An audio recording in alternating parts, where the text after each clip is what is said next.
How do you eat healthy with picky kids? Now, when I introduced the question before we started rolling, Logan turns to me and goes, "I'm not a picky kid." Most of the time you're not, isn't that right? Would you say you're a picky eater? Yeah. No? When do you get picky though? Pick it up. When do you get picky, Lokes?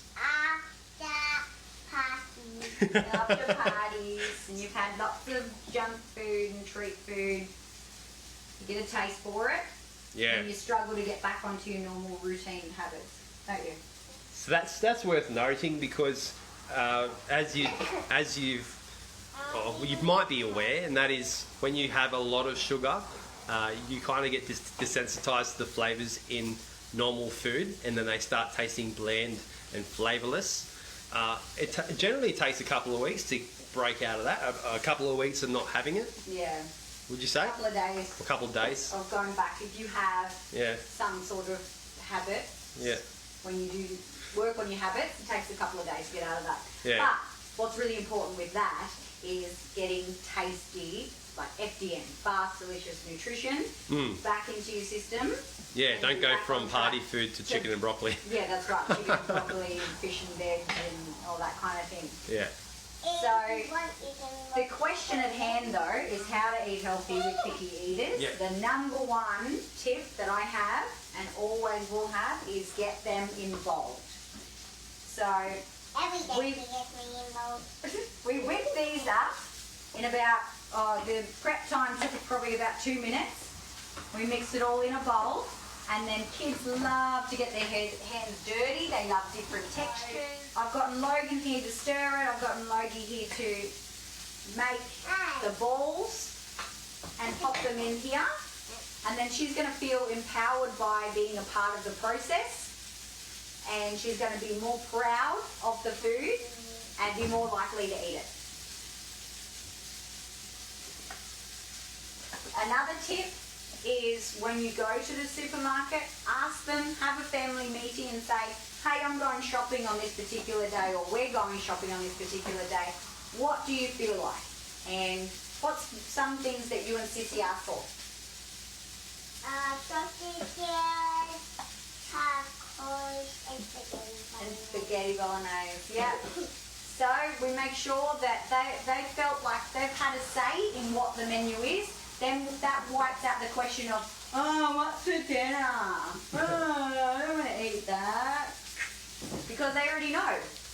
And they get the choice. Would you like tacos tonight, or would you like spaghetti bolognese? Because we've already picked it up. We've already cooked it up. Then Miri's in such a habit that she knows that these are her lunch. The barbecue pork rissoles. She's happy with that, but she also does get a choice. So usually we've cooked up some chicken or something as well. So persistence is key here. Mamas, if you've not had healthy eating as part of your life for long, then you've got to have the kind of perspective of how many years have your kids been eating the way you eat? Yep. And all of a sudden you want to make this change. So it's going to take them a little bit longer than you to come around to that change.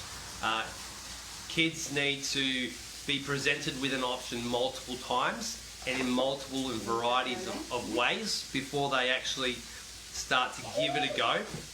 So we're not standing here and being real perfect. I mean, we're real in that sometimes we offer Lokes or Miri these rissoles, and they say no to the rissoles. But in that circumstance, then we'll have something else and another option that they can have as well. So having lots of different variety in the home with your food, it kind of eliminates that problem of I don't want to eat dinner. Would you say? Yes, that they get a couple of different options, and like I said, they get a say. You ask them before you go shopping, what's going to be on the menu this week? What would you like to have on the menu? And then mum and dad also get the choices of what's on the menu as well. Yeah. So it's a whole family involvement. Yep. And to round it off, the thing that I'm really passionate about, and we're both really passionate about, is kind of getting kids cooking staples as well as treats. I know it's a really cool thing to get in the kitchen with your mum and bake, especially during the holidays.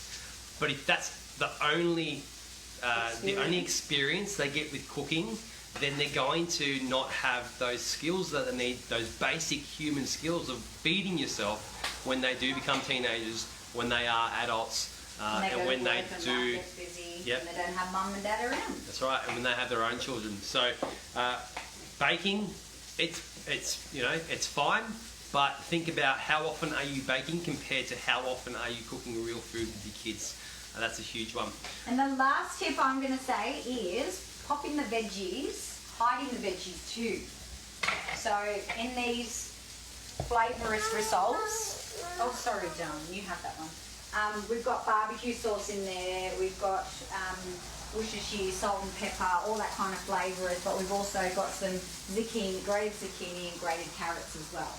Yeah. So think about that with your bolognese, with your rissoles, with anything that you can bring the veggies in, cram the veggies inside.